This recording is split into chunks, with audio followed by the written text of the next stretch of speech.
Space Cowboy Books presents Simultaneous Times, a science and speculative fiction podcast. Short stories to stir the imagination by contemporary authors.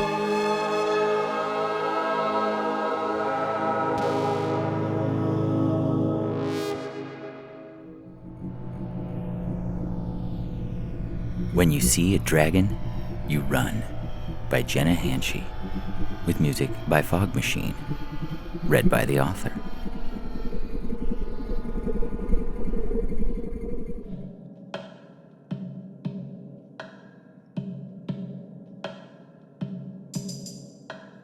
You know that when you see a dragon, you run.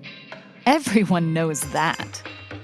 What you don't know is that conventional wisdom had somehow, through the years, come to rearrange the directionality.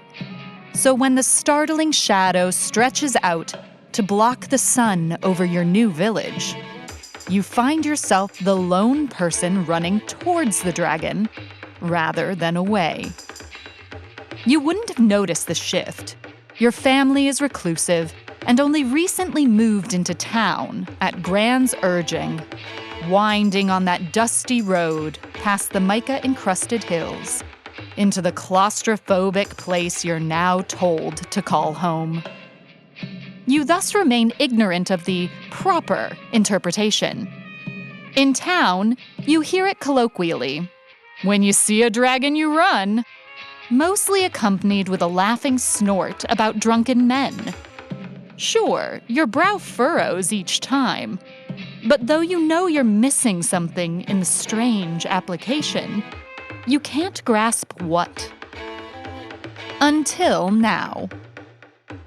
At first, you try to convince the others to turn around, calling out, grabbing your skirts with one hand, and the baker's assistant with the other as you sprint past. But Lydia tears herself free, cursing at you and turning her back. None of the rest of them pay you the slightest heed at all. It's baffling, certainly, but you don't have time to riddle it out. Squinting at the sky, you mentally calculate the most likely landing place and shift your trajectory to head in that direction. Still, your frustration bursts forth. Where do they think they're going? You know where you're going. There's only one place to go. The dragon's already set the bakery aflame by the time you arrive. You reciprocate Lydia's earlier curses, but save regret for later. Now is not the time for regret.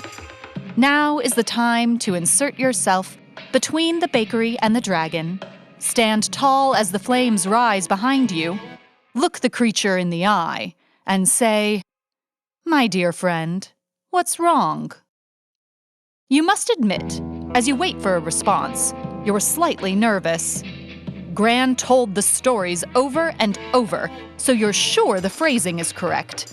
But she hadn't prepared you for how it feels to stand in front of such a fearsome creature. It's frankly exhilarating, but comes with a lot of pressure, of course. Luckily, the dragon listens. Or, at least, blinks slowly, cocks his head, and says, "Interesting." Before you can stop yourself, your hands go to your hips. You didn't answer my question. Your father had always called you willful. The dragon squawks a laugh, which makes you lose a little respect. When your expression doesn't change, he's surprised. "Oh, you're serious?" "Of course I am. I have to know what's wrong before we can fix it." You're exasperated. First the villagers run in the wrong direction, and now even the dragon doesn't seem to know what to do. A realization hits you, and your eyes narrow. Wait, how old are you? The dragon lifts its neck into a cocky curve. 103. It's your turn to squawk. "Oh, Mystic, help us, you're a baby! You probably don't even know what you want."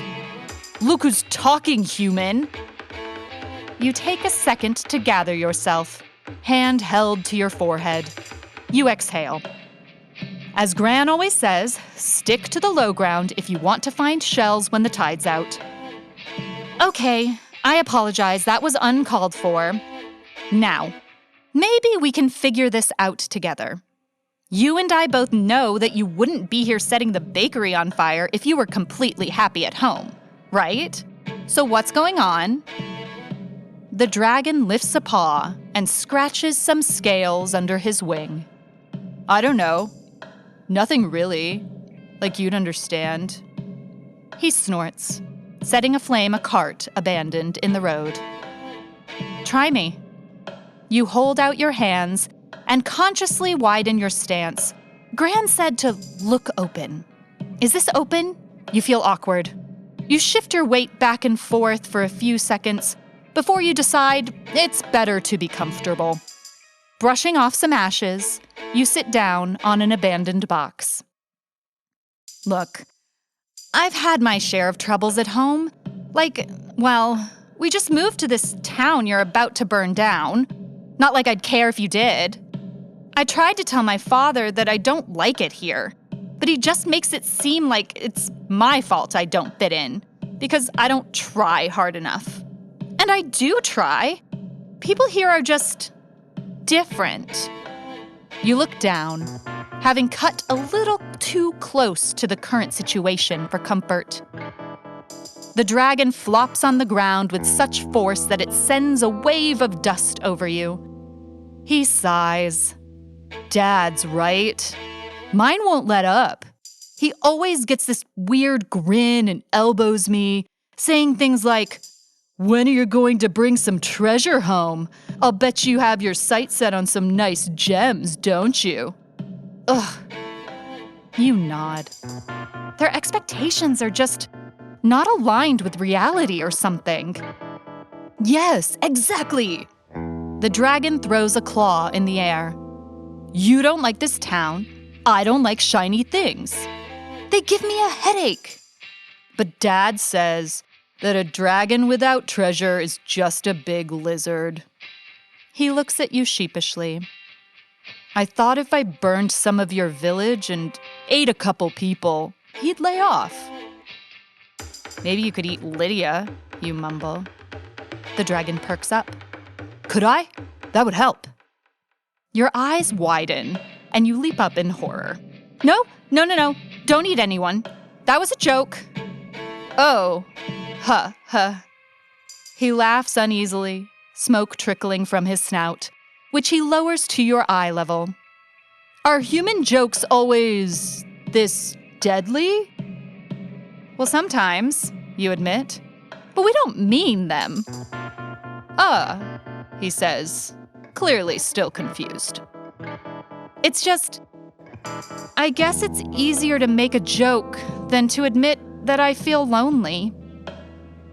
He nudges you with his giant head, taking care not to catch your clothing on his teeth, but still knocking you off the box. Oh, sorry. But I think I understand what you mean. I brag about how big my treasure collection is sometimes to my friends. All the shiny, sparkly, glittery gems I have and whatnot. But you said you don't have any treasure. I don't. But it's like a human joke, right? Easier to say that than be lonely? You open your mouth to say it's not exactly the same, but stop as a realization hits you. Hey, maybe there's a way to solve both our problems at once. By burning down the village? You sigh. Not a creative thinker, this one. Still, you like him. A smile spreads across your face as you shake your head and pat his scales comfortingly. Without burning down the village. In fact, we'll need the village to make it work. He winces at the ruins of the bakery. Even that part? You shrug. We'll make do without it. The hardest part is gathering the townspeople, who've scattered to the 3, if you take away the dragon's direction, winds. But convincing them that you made a deal with the dragon to save the town is not exactly easy. They're willing to give you a chance if it might mean that no one is eaten and nothing is burned down. Well, nothing else. You explain about the mica you remember passing on your move into town, on that wildly circuitous route that Gran had insisted was better for her aching back. At first, you're met with silence. Then, of all people, Lydia stands up for your plan. She grabs your hand, and your cheeks burn like the smoldering ruins of the bakery. From the corner of your eye, you catch your Gran winking before she disappears behind the crowd.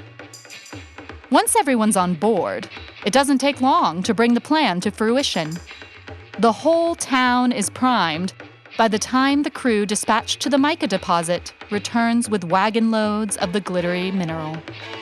You and Lydia laugh, sharing non-deadly jokes as everyone paints the town red, and green, and blue, and yellow, all inlaid with mica flecks to add that special gem-like sparkle.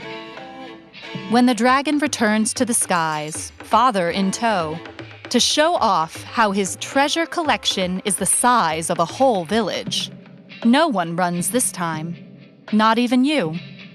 Now, when you see a dragon, you grin and wave.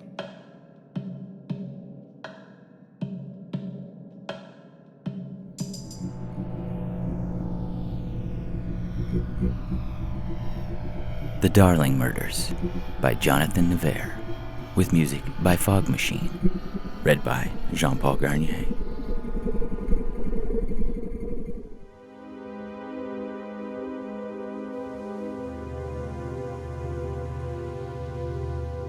Miranda's soul tore apart every time she took a life, and yet, here she was about to do it again. Her finger hovered over the delete button. Goodbye, my dear. She struck the keyboard. The last trace of Cyril in the manuscript blipped out of existence. Miranda had lost count of how many darlings she'd killed. With 15 novels out on bookstore shelves, 12 of them bestsellers, she'd tallied up a reputation as prolific. But Cyril was different. She'd been the story's catalyst, the first character to arrive in what was quickly becoming Miranda's best work to date. And then it happened. Early in the second act, a dreaded feeling rose in her writer's gut. Miranda ignored it. Her fingers typed on. But then a specter tapped on her literary window. It grew into a persistent knocking until her author conscience could deny it no longer. Cyril wasn't working. Worse, she'd become an obstacle. Her dialogue faltered. With every new scene Miranda wrote, Cyril got in the way. The more she tried to fix her, the more wooden her beloved character became. This morning, Miranda woke and faced down the truth. Cyril had become irrelevant. To make this book work meant a hard choice, one that boiled down to a single word: murder. "I'm sorry, Cyril," Miranda said. "Farewell." The gentle click of the laptop closing like a casket cut the silence in her office. She paused in silent eulogy, staring at the rolling surf through the window. She'd done well for herself. This writing retreat had been the dream of an amateur made manifest by her evolution into a seasoned professional. Frothy white waves pummeled the rocky coastline, lulling her with their hypnotic rhythm. A seagull arced in flight, skimming the crests. A lone traveler on an empty strand, its wings rose and fell with the whims of the current. Inspiration stirred within her. Maybe that's what this book needs, a scene along the coast. Miranda reopened the laptop. On the screen, the manuscript blipped back to life. Huh? She cocked her head. Cyril's last line of dialogue had survived the purge. You won't get rid of me that easily." Miranda laughed at her oversight. How apropos, my darling. She had to admit the serendipity was priceless. It was typical Cyril. You never gave up on anything, did you? She highlighted the phrase and tapped the delete button.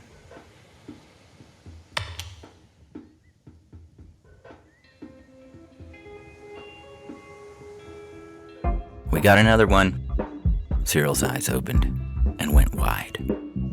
The leathery face of a middle-aged woman with a nurse's cap filled her view. Pink lipstick and blue eyeshadow, applied with the expressiveness of Vincent van Gogh, made her squint. Take it easy, honey." The woman's raspy voice emerged from behind a cigarette dangling between her lips. Cyril coughed. "Yeah, sorry about that."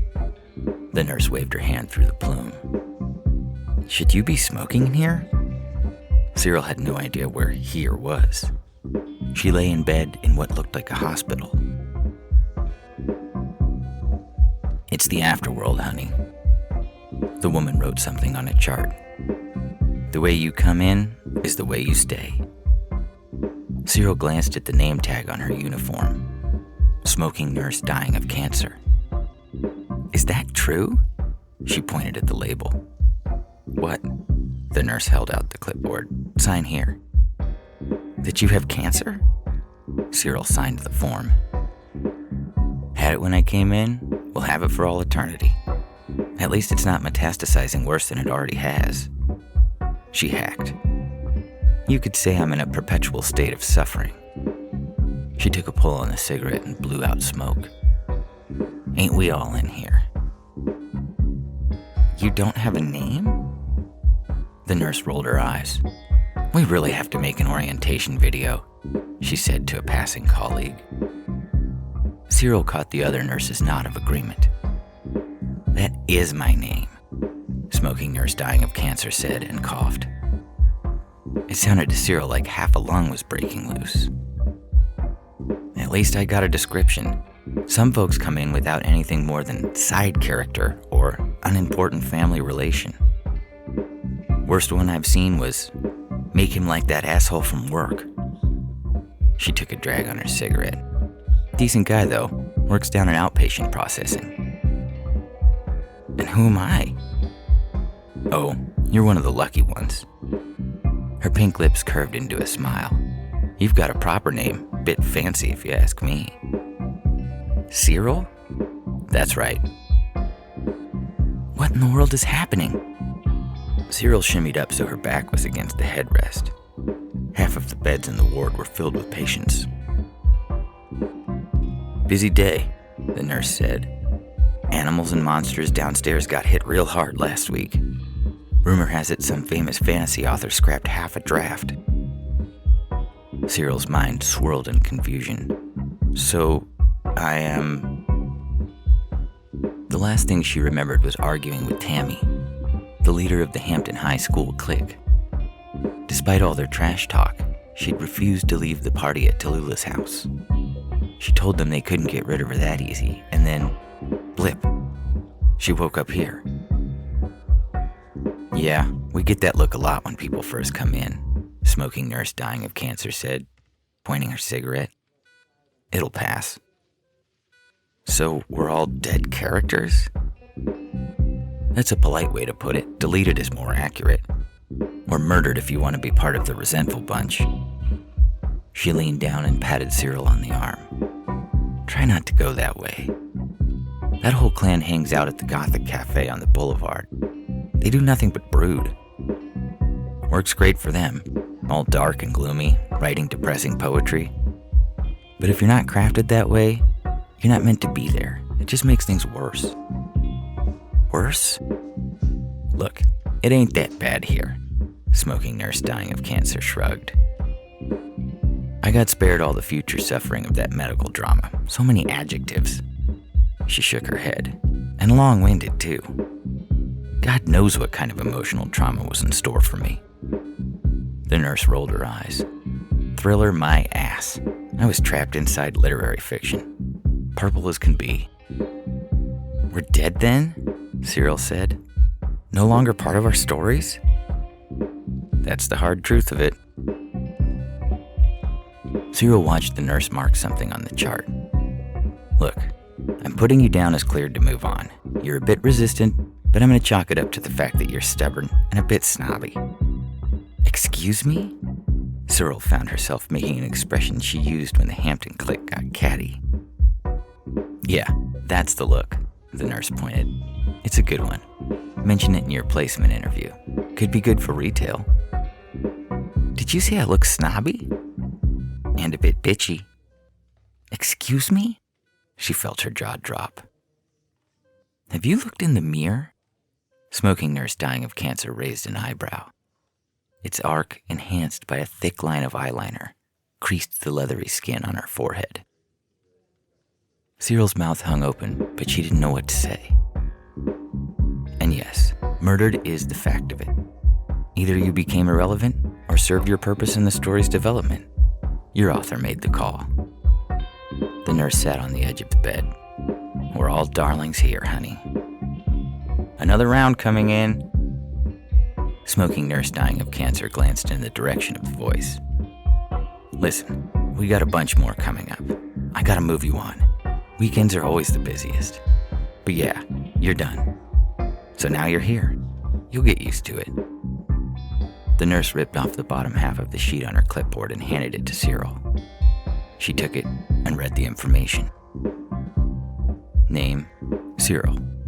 Manuscript, A Summer at Hampton Bay. Mental assessment, stable, class 1. Experience level, amateur. Amateur? Cyril's insides boiled. She glanced at the nurse. Use that look, honey. The nurse pointed at her. It's a good one. What is happening? All right, kid, good luck. Take that form, go through the yellow door and down the stairs. Follow the signs for outpatient interview. What am I gonna do? I mean, for a job. No clue. I just make sure you're cleared for entry. Make him like that asshole from work down at outpatient services. We'll have your permanent assignment. And then what? The nurse held out her hands and spoke to the room. Can someone please write and scrap a filmmaker? My God, we need an orientation video in this place. Several nurses hooted agreement. The asshole will schedule an appointment with the occupation counselor. Just be prepared for that to take a while. Why? Disinterested stoner employee and her assistant, resentful of their boss, run the place. And they'll assign me a job? She pointed her cigarette and winked. But Listen, you seem like a nice person. Let me give you a little advice. Okay? Don't fight it. Fight what? That you no longer matter. Cyril turned, blood boiling, and walked through the door to outpatient services. She wasn't going to take that advice. No way was a boring job with half-baked characters day in and day out going to be her future. She took a last look through the doorway at the hospital ward. Somehow, she went from the party in the Hamptons to one of those beds. If there was a way out of the manuscript, there must be a way back in. Cyril watched a nurse greet a new arrival. He looked like a washed-up detective from a crime serial. This place is filled with discarded fictional characters? A smile broke the corners of her lips. It was time to do some recruiting.